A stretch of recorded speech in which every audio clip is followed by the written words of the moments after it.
Alors, on me dit, est-ce que le fait que tout ça soit dévoilé maintenant n'est pas voulu? Ne veut-on pas provoquer maintenant une rébellion mondiale? Tiens. Ben, Il y a beaucoup de gens qui pensent ça, là, ça oui, me fait marrer, mais il y a beaucoup de gens qui m'ont déjà... Je me suis posé la question, peut-être dans des termes un tout petit peu différents, en me disant, s'il y a un groupe de philosophes qui analysent la situation humaine actuelle, et est-ce que parmi eux, il n'y aurait pas des gens qui se diraient, voilà, on va mettre en place tous les éléments pour provoquer un grand génocide mondial, pour provoquer une crise monstrueuse, et si ces gens valent la peine, ils lèveront la tête. Et là, ça vaut le coup à ce moment-là, ça vaut le coup qu'on se mette avec eux et qu'on lance une humanité sur une nouvelle voie. Mais s'il n'y en a aucun s'il n'y a pas un peuple qui relève la tête, eh ben, c'est qu'il ne valent pas la peine de continuer. Est-ce qu'il n'y a pas des gens comme ça qui pensent comme ça parmi eux? Je ne sais pas. Je ne sais pas. Parce que en même temps, ils laissent beaucoup de soupapes. Moi, j'en suis une. Tout à l'heure, vous citiez Pierre Hillard. Mais il y en a en Angleterre, Alex Jones, Daniel Estulin, et puis dans tous les pays du monde. Parce que faut pas croire que c'est un phénomène dont on parle ici, on en parle beaucoup en Russie, on en parle beaucoup en Inde. Est-ce qu'on n'est pas quand même en pointe en France? Puis pas du tout, on est en retard surtout. On est en retard surtout. Les Français, c'est le plus arriéré de tous. Ah bon? Moi, quand j'ai débarqué, quand je parlais du club Bilderberg en Espagne, on va dire que sur 10 personnes, j'en avais 3 qui savaient à peu près de quoi je parlais. Et 7 qui me disaient que j'étais fou. À la même époque, j'en parlais en France, c'était 10 sur 10 qui me prenaient pour un fou. Ah ouais, mais ça a changé cette stat-là aujourd'hui. Oui, mais les Français sont encore très... Moi, je vais pratiquement jamais sur Internet français, parce qu'il y a encore presque rien. Pourtant, il y a de nombreux... je sais pas, Le Français a toujours cette impression qu'il est supérieur. C'est fini, la supériorité de la France, elle est morte. Non, la supériorité, pas supériorité, mais la France, il y a, je sais pas, en production, par exemple, intellectuelle, il y a autant de production... Jusqu'aux années 80, la France a produit des oui, mais là, justement, les intellectuels dissidents, je parle, puisque, par exemple, moi, je prends l'exemple de cette émission, on reçoit voilà, des gens quasiment tous les soirs. Tous les gens, ce sont, comme vous, des gens qui ont écrit des livres, etc. Donc mais très tardivement. Très très tardivement. Oui, mais la France, ça se réveille toujours après. Tout ce que toutes les nouvelles, etc., que j'ai en France, qui se relient au nouvel ordre mondial, puisque c'est le terme générique qu'on utilise pour parler de tout ça, ça commence à 2010, à peu près. Alors que, par exemple, la démosophie, c'était écrit en 2006. Donc, Daniel Estulin, c'était sorti en 2004, le groupe Bilderberg. Donc, je vous dis, la France, c'est... Enfin, moi, je le vois très en retard dans... Mais est-ce qu'elle n'a pas rattrapé? Parce que moi, le nombre de livres que je vois qui sont sortis en France, je ne sais pas s'il y a un équivalent en Europe, quoi.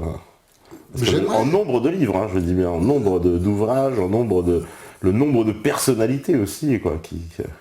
Oui. Moi, je ne connais pas grand monde en France. Ça fait pas très longtemps que je suis revenu. Je vois une personne qui connaît vraiment très bien le sujet, c'est Pierre Hillard, vous en parliez. C'est quelqu'un qui connaît le sujet et qui en géopolitique est réellement pointu. Il a une compréhension réelle, complète. En revanche, il est...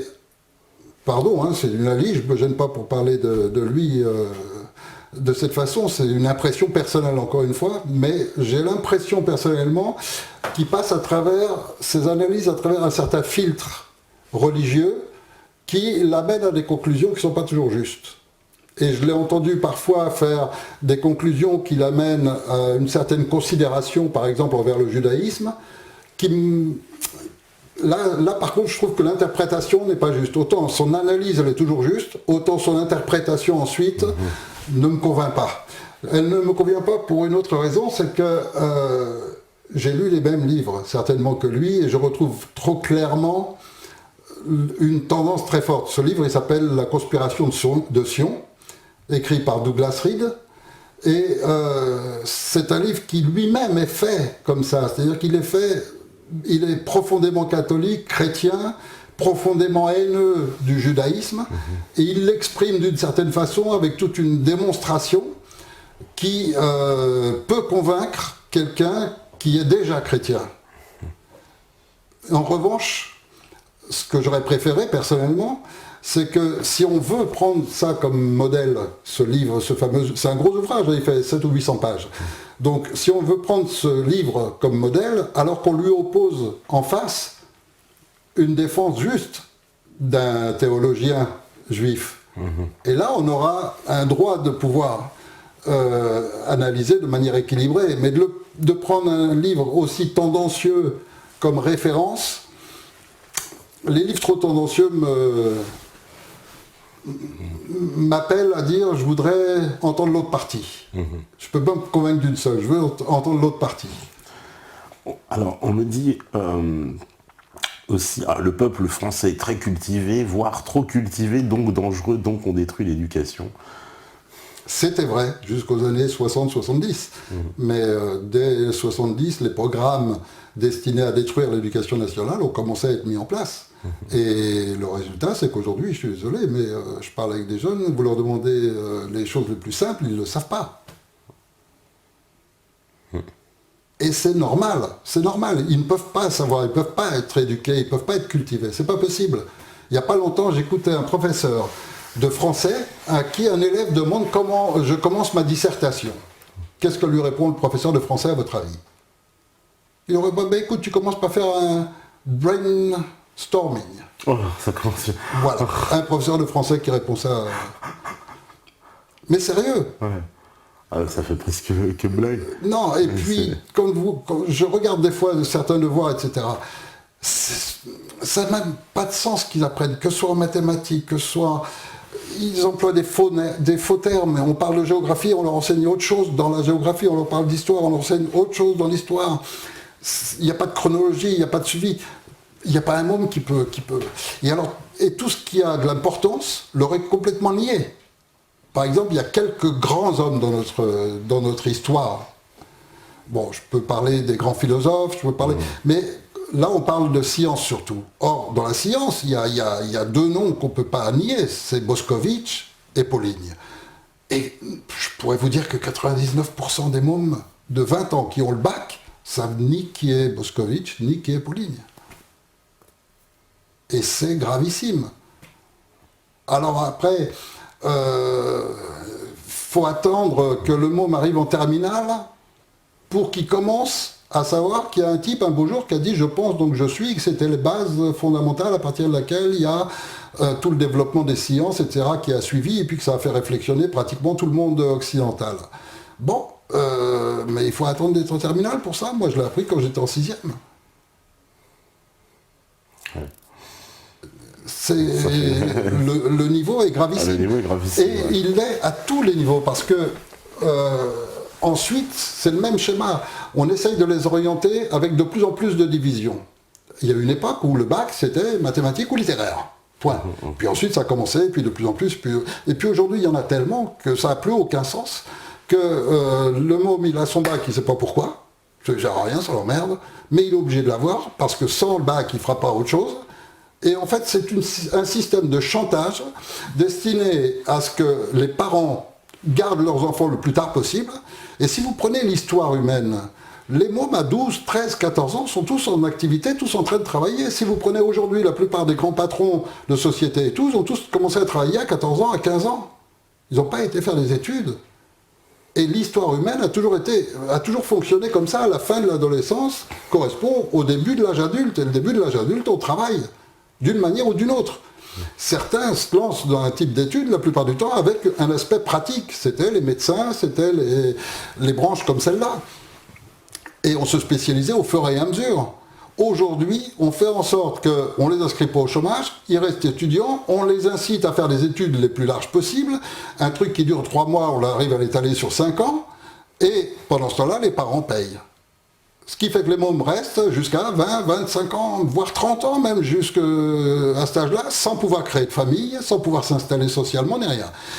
Ils sont hébergés par les parents, la plupart du temps, ou soutenus par les parents d'une manière ou d'une autre, donc on appauvrit tout l'ensemble d'une famille. Pendant ce temps-là, il ne produit rien. À 30 ans, il a enfin le diplôme, etc., mais il n'a pas l'expérience, donc il a le droit juste de se retrouver caissier Carrefour, ou dans un petit métier de merde en attendant que son diplôme. Et puis quand il arrive à 35, 38 ans, il commence déjà à être vieux là pour le travail. Hein. Il approche la quarantaine, c'est fini, là il n'y a plus de travail. Donc quand est-ce qu'il y a une vie réelle? Il n'y a plus de vie. Et puis la plupart des gens aujourd'hui travaillent pour manger, ne travaillent pas pour faire ce qui leur plaît. Donc quand on se résout à accepter un emploi uniquement pour bouffer, c'est une négation de la vie, complètement. Et donc ils ont créé un système comme celui-là. Et je vois les études, par exemple, en médecine, où maintenant ils ont réussi à les prolonger de telle manière que celui qui était médecin en 3-4 ans auparavant, et avec en plus de la pratique, maintenant il lui faut 7 ans que de la théorie. Et un tout petit peu de pratique après.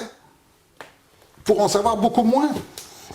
Parce que j'ai récemment eu un contact avec un chirurgien spécialisé dans la colonne vertébrale, et je lui ai fait lire un bouquin d'un chirurgien renommé des années 50. Et le type m'a dit, mais on n'en sait pas autant. On est en 2014, en lisant le niveau de chirurgie d'un livre écrit donc en 1950, aujourd'hui en 2014, il dit, aujourd'hui on n'en sait pas autant. C'est pas normal. Non, c'est pas normal, ouais. Alors, quand vous examinez maintenant comment fonctionne la médecine est devenue comme des fonctionnaires, à savoir que le médecin maintenant, il a un protocole juridique. Est-ce que c'est ça la médecine? Normalement, dans le temps, la médecine, c'était se dévouer à son prochain, et éthiquement parlant, on a ce serment d'Hippocrate qui fait que c'est une mentalité, c'est un esprit, c'est un choix dans la vie. Je me sacrifie pour l'autre. On me téléphone à 2h du matin, ma femme est en train d'accoucher, ben j'arrive. Point, je ne réfléchis pas. Et puis je fais ce qu'il faut pour le bien. Et ça, c'est mon engagement. Aujourd'hui, le médecin n'a plus cet engagement. Aujourd'hui, il doit signer un document comme quoi il s'engage à respecter le protocole exigé par le laboratoire. C'est-à-dire qu'aujourd'hui, c'est juridique. Vous arrivez avec des symptômes comme quoi vous devez vous moucher 3 fois par jour, donc vous avez une grippe, donc je vous donne tant d'antibiotiques, tant de trucs, tant de machins. Si je ne le fais pas, je suis attaquable juridiquement. Et ça, très peu de gens savent que ça veut dire que fonctionne comme ça. Vraiment, le pouvoir est dans les mains des laboratoires, ceux qui décident. Mais complètement. Parce qu'entre les deux, il y a un politicien qui accepte de faire la loi. Il ne faut jamais oublier ça. Il y a le mec qui accepte de faire la loi. Qui est le même qui donne 7 € par vaccin que le médecin arrive à refiler au patient. Parce qu'il faut savoir que le médecin touche sa commission à chaque vaccin qu'il arrive à refiler. Ah oui, ça c'est bien de le savoir. Mais il y a plein de choses que les gens ne savent pas. Oui, mais c'est bien de le dire. Donc les médecins touchent des commissions, bien évidemment, sûr, donc sur les bien vaccins. Sûr, plus tout ce qui touche au noir discrètement. Oui, des voyages à Marrakech. Oui, mais alors ça se fait par étude par les pharmacies, ou combien d'antibiotiques il a réussi à passer cette année, etc. Ils comparent entre eux, etc. D'accord, ils font des stats. Alors, bien sûr. Alors c'est devenu des commerciaux, quoi. Des VRP, des laboratoires. Ce ne sont plus que ça. C'est pas de la médecine, quoi. Non. Alors, beaucoup d'entre eux sont, au départ, orientés vers la médecine, la vraie, et puis ils sont déviés petit à petit, malgré eux. Et souvent, c'est seulement quand ils ont 40-50 ans qu'ils reprennent le dessus, qu'ils se rendent compte qu'ils ont été manipulés, etc. Ça a été le cas de Ghislaine Langto, qui est un cas fameux, connu dans le monde entier, puisqu'elle a écrit ce bouquin en parlant de la mafia médicale, donc, qui a fait le tour du monde, mais c'est le cas aussi de nombreux médecins. Et vous avez en France des médecins aujourd'hui qui disent, bon, le protocole officiel, il ne fonctionne pas, moi je guéris mon patient, tant pis. Oui, mais qu'est-ce qui se passe? Il se passe qu'on est dans un monde aujourd'hui où si vous et moi, demain, on rentre dans une école et qu'on étudie une branche, biologie par exemple, pendant 5 ans, on suit les mêmes cours, tous les deux. On va suivre exactement les mêmes cours, on va apprendre les mêmes choses, etc. Et au bout de 5 ans, on a exactement le même savoir. Seulement vous avez une tête qui lui plaît à l'examineur, et moi, ma tête, elle ne lui revient pas. Et on va passer l'examen, et à vous, il va vous donner le diplôme, et à moi, il ne me le donne pas. Qui de nous deux est qualifié? On est qualifié pareil, sauf que vous avez le papier qui dit que vous êtes qualifié. C'est tout, c'est juste une question d'un papier. Alors, quand vous avez été médecin, et que vous êtes officiellement qualifié avec ce bout de papier, on vous le garde sous contrôle, et sous condition que vous suiviez bien les indications qu'on vous a données. C'est-à-dire que c'est le contrôle permanent, on vous tient en permanence. Et pour ça, c'est toujours lié aux francs-maçons, on a le contrôle des institutions qui vous surveillent, qui vous contrôlent. Conseil de l'ordre, c'est ça ? Conseil de l'ordre. Et donc, qu'est-ce qui se passe? Vous avez pas mal de médecins français, j'en connais plusieurs, qui, en soignant leurs patients, ont refusé les protocoles officiels, et ont vraiment soigné leurs patients. Ils ont été attaqués en justice, et comme le président du Conseil de l'Ordre automatiquement est franc-maçon, donc automatiquement il est ami avec le procureur qui est aussi franc-maçon, avec l'avocat, etc. Et à chaque fois, la justice condamne le mec, on lui retire son diplôme et il n'a plus le droit d'exercer.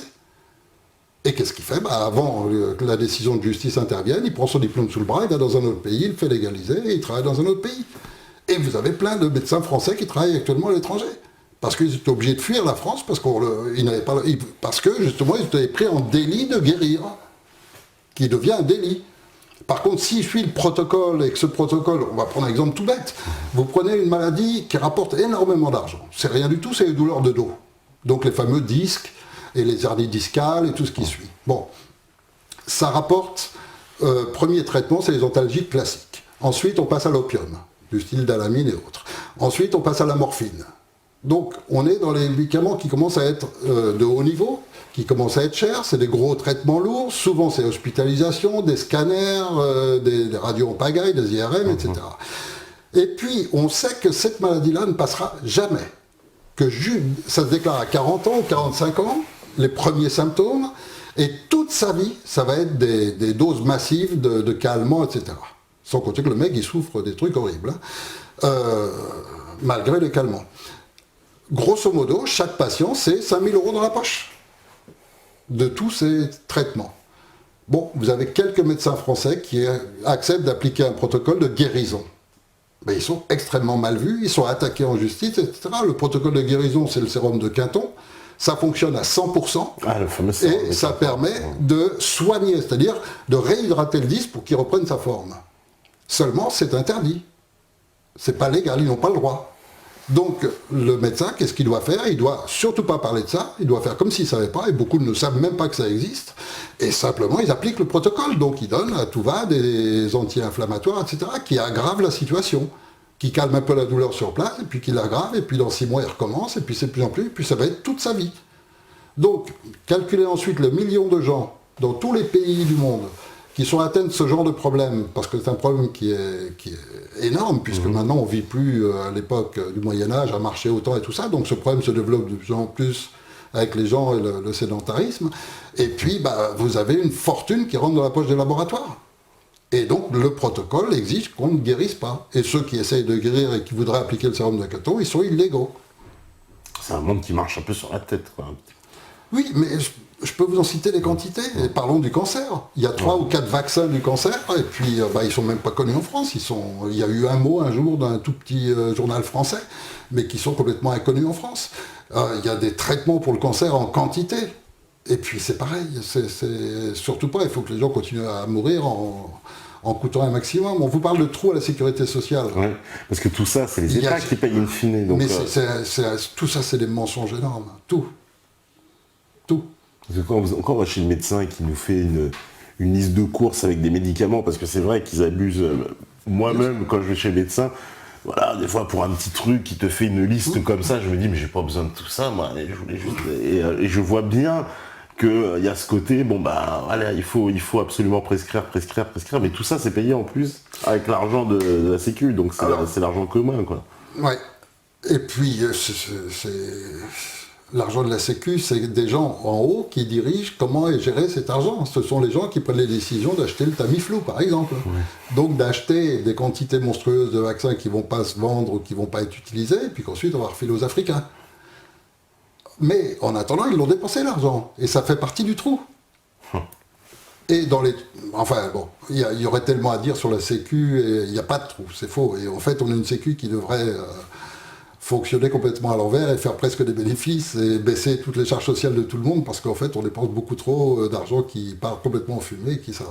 Mais revenons plutôt sur l'aspect médecine à la base. Ouais.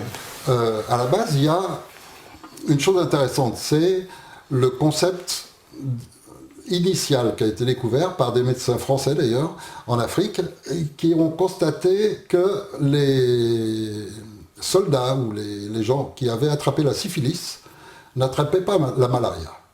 Ça a été un des premiers constats qui a été fait, et ils ont trouvé ça étrange. Aucun rapport entre les deux, et pourtant ceux qui ont eu la syphilis, ils n'attrapent pas la malaria. Alors, là-dessus, on a découvert le concept de du système d'immunité naturelle, donc du système de défense naturelle de l'homme. Et puis, deux concepts se sont opposés, donc Pasteur d'un côté, Quinton de l'autre. Pasteur, Pasteur avait été sincère complètement, hein, et cherchait la bactérie qui rentre dans le corps, etc. Et puis, Quinton disait, c'est pas la peine d'aller chercher la bactérie, il suffit de remonter les défenses générales du corps, et il combattra n'importe quelle bactérie. Donc ces deux concepts se sont opposés en médecine au départ, et puis forcément, les laboratoires ont financé Pasteur et n'ont pas financé Quinton. Parce que de l'eau de mer, ça coûte rien. Ouais.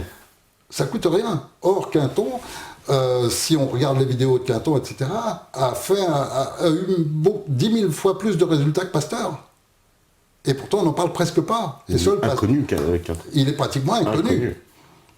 Et pourtant, son traitement continue d'être exploité au maximum par tous les gens. Et il n'y a pas très longtemps, je crois que c'est dans les années 70 ou 80, en Espagne, ils ont refait le test de Quinton en l'appliquant sur des chiens. Ils ont transfusé complètement des chiens en leur remplaçant complètement le sang par de l'eau de mer. Et le chien a retrouvé une santé extraordinaire. Ce qu'il faut savoir, c'est que dans les hôpitaux, et c'est caché, on ne le dit pas, ils ont du sérum de Quinton. Ah ouais, ils l'utilisent et ils l'utilisent sur les témoins de Jéhovah. D'accord, oui, qui refusent les transfusions. Parce qu'ils refusent les transfusions sanguines. Donc à eux, on leur injecte du sérum de Quinton. D'accord. Or, le sérum de Quinton, c'est l'eau de mer, mais préparée d'une certaine façon. Et cette eau de mer est exactement la composition du sang. Ce qui fait qu'on transfuse de l'eau de mer, et en quelques heures après, c'est du sang. Sauf qu'en plus, c'est un sang complètement naturel, ça revivifie complètement l'organisme. Ouais, c'est ce qu'explique Quinton, c'est incroyable d'ailleurs. Alors, on me dit, que pense l'invité sur le chlorure de magnésium et l'homéopathie? Bon, le chlorure de magnésium, c'est beaucoup le considèrent un peu comme une panacée, c'est-à-dire... Et puis, il y a une mode en ce moment assez importante, parce qu'il y a eu quelques chercheurs qui pensent que le chlorure de magnésium peut soigner l'Ebola. Comme dans pas mal de cas, ça a été démontré que ça a soigné le sida. Moi, j'ai pas connaissance directe de patients traités, et donc j'ai que ce que j'ai lu, j'ai que les informations que j'ai. Je sais que c'est bien et qu'il ne faut pas en abuser. Je sais qu'effectivement, il y a pas mal de maladies, je crois qu'on s'en sert aussi dans le cas de la rage. Donc, c'est de toute façon un de ces produits forts pour remonter le système immunitaire d'une personne, et donc ça participe d'un plus. Mais par contre, puisqu'on parle d'Ebola et de sida, j'ai appris il n'y a pas longtemps que le fameux Ebola. Alors, le fameux Ebola, parce que ça, c'est un scoop. Alors, accrochez-vous là. Il y a beaucoup de gens, surtout des médecins proches de leur fin de vie et dans différents pays du monde, qui admettent avoir introduit ou avoir vacciné volontairement des populations en sachant qu'ils vaccinaient soi-disant pour une maladie, et qu'en réalité, dans le vaccin, il y avait un virus pour éliminer toute une population gênante, etc. Et que les Africains ont toujours été les premières victimes, les premiers cobayes. Et puis surtout qu'ils ont géré des populations africaines de cette façon. Ils ont fait disparaître des ethnies entières de cette manière, en soi-disant les protégeant par des vaccins, et en réalité en leur inoculant des saloperies. Alors, on dit que c'est ce qui s'est passé avec le sida, qui serait sorti des laboratoires américains, mais on le dit surtout beaucoup maintenant de l'Ebola, et ceux qui cherchent auraient découvert récemment, suite à une obligation d'un médecin dont la fille a été atteinte, il a obtenu d'un juge que les résultats de laboratoire soient exposés, et que tout ce qui avait été caché durant ces 30 dernières années apparaisse au jour, etc. Enfin, il a obtenu un droit d'accès aux archives, etc. Et il ressortirait de cela que l'Ebola est un virus patenté, breveté. Et on trouve des sites maintenant où apparaissent la fiche avec le numéro de brevet, etc. Or, on ne peut pas breveter quelque chose de vivant. On ne peut pas breveter un virus ou une bactérie qu'on découvre. On ne peut breveter que ce qu'on fabrique. D'accord ? Et les propriétaires de la patente se trouvent être une société créée entre Monsanto et Bill Gates.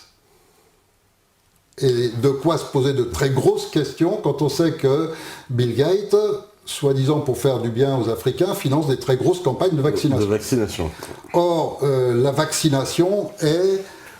Bon, il n'y a qu'à lire tout ce qu'il y a à lire sur les vaccins, mais la vaccination, on va dire que tous les médecins qui sont censés vaccinent leurs patients et jamais leur famille.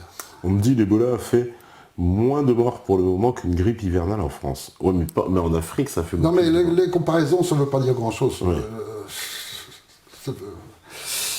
Et puis, de toute façon, l'Afrique a un problème qui est... Moi, je vois les choses toujours de la même manière, à savoir, occupons-nous de chez nous d'abord. Donc, s'occuper de chez soi d'abord, c'est déjà laisser les Africains libres. Or, pour l'instant, on exige, pour notre confort et pour que nos enfants aient un gros beefsteak dans l'assiette, on exige que 50 petits noirs descendent au fond d'une mine et qu'on leur donne 20 € par mois pour le faire et qu'ils crèvent à 14 ans, etc. Et tout ça pour que mes enfants aient un beefsteak énorme. Ouais, et puis un beau Alors, moi, je préfère que mes enfants ne mangent pas de beefsteak et qu'on arrête d'aller exploiter là-bas. Et on exploite en plus de manière absolument dégoûtante. C'est-à-dire non seulement en détruisant des ethnies par des médicaments, par des faux vaccins, etc., mais on exploite aussi avec des militaires, on exploite aussi avec toute la corruption qu'on sait utiliser. Parce que si vous regardez bien, tout le système mafieux des gouvernements des pays qu'on contrôle, c'est exclusivement des francs-maçons. Tous. Oui. En Afrique, c'est... Alors là, et à chaque fois qu'on a une grosse pourriture chez nous, et qu'il faut discrètement l'évacuer, elle se retrouve là-bas. Ouais. Dans le temps, c'était au Venezuela, maintenant c'est en Afrique. Ouais. Alors là, il y a 2-3 ans, le général de l'armée française, 5 étoiles, Légion d'honneur et tout, qui a été condamné pour pédophilie sur des petits bébés de plusieurs mois. Il a été condamné quand même par la justice. Là, il ne pouvait pas faire autrement, puisque c'est Interpol Autriche qui avait lancé l'enquête et exigé que la justice française intervienne. Donc ils étaient obligés de le faire passer en justice. Donc il a été condamné à 1 € de dommages et intérêts. Et il a été nommé garde du corps et chef de la sécurité d'un président, je ne sais plus, c'est Côte d'Ivoire ou Congo ou Sénégal. Enfin. Et donc maintenant, il est le responsable de la sécurité là-bas. Et voilà, notre monde fonctionne comme ça. Un franc-maçon se protège en matière de justice. Vous ne trouverez pas un dossier de franc-maçon sans qu'il soit marqué. Il est marqué par les petits symboles qui se font entre eux pour se reconnaître. Et donc le dossier n'est jamais traité de la même façon qu'un autre. Oui, avec les petites croix, on sait qu'il y a des pièces. Il y a des pièces qu'il faut enlever pour faciliter les choses, d'autres des faux témoignages qu'on rajoute. Enfin, et donc c'est vraiment une mafia. Une mafia en col blanc, une mafia installée essentiellement dans la justice, dans la police, dans la gendarmerie, et puis qui a essayé, et rappelez-vous les affaires des années 1930-1940, où la franc-maçonnerie a voulu prendre le contrôle total de l'armée française, etc., pour prendre tous les officiers, etc. Bon, ça a fait scandale à l'époque, ils n'ont pas pu le faire, mais entre-temps, ils ont repris du grade, et donc ils occupent énormément des plus hauts grades de l'armée française. Eh ben, on va en reparler de tout ça de toute façon après, parce qu'il y a encore des questions. Est-ce que la régie est prête? La régie, elle est toujours prête. Eh ben, on fait la pause et on revient juste après. À vous la régie. Voilà, donc de retour sur la libre antenne. Vous avez vu la petite pause, on me dit c'est du lycra. Bah dis donc, vous allez finir mal. Alors Eric, pour cette dernière partie, on a dit qu'on allait aborder justement le grand projet, parce que tu as lancé un appel aux Français. Donc c'est le titre aussi de ton ouvrage. Et dans cet appel aux Français, alors moi j'ai vu la vidéo bien sûr, comme beaucoup de gens, j'ai compris ce que je te disais tout à l'heure en antenne, c'est-à-dire pour moi ça ressemble à un coup d'état citoyen, bien que je sais que l'expression est un oxymore en soi, puisque les citoyens ne peuvent pas faire un coup d'état puisque reprenant leur propre pouvoir. Donc, mais j'appelle ça coup d'état citoyen au sens où un renversement en fait est c'est une façon un peu, j'ai envie de dire, presque pacifique, à la fois pacifique et efficace, de changer les choses. Voilà. Mais disons que, s'il vous plaît, moi, ce qui est important, vous avez commencé cette émission en disant que je suis un kidam. comme tout le monde, un simple citoyen, et c'est bien le cas. Or, ça fait quand même 40 ans que je suis témoin de, chaque fois que j'ouvre mon journal, la corruption des politiciens, les affaires sales, les meurtres inexpliqués, je ne vous parle pas de la quantité de suicidés, entre guillemets, de gens qui ont été suicidés, qui ont été accidentés. Bon, on peut remonter à la tuerie d'Auriol et on peut finir avec les affaires de Sarkozy et puis celle actuelle encore, et Cahuzac il n'y a pas longtemps. Et bon, et les 20 milliards d'euros découverts dans les paradis fiscaux, etc. Bon. Mais ça fait 40 ans que ça dure. Alors là, je vois les Français qui se réveillent un petit peu. Après les autres, d'accord, avec beaucoup moins d'informations, peu de gens qui connaissent vraiment le fond des choses, mais bon, ça fait plaisir. Et là, la France, en plus, elle a un prestige international qui est vieux, qui est plus mérité, mais qui existe toujours. Et la langue française qui est en train de se détruire, on est en train d'assister à la destruction et à la mort de la France en tant que France. Alors je me dis peut-être les Français sont capables d'une réaction.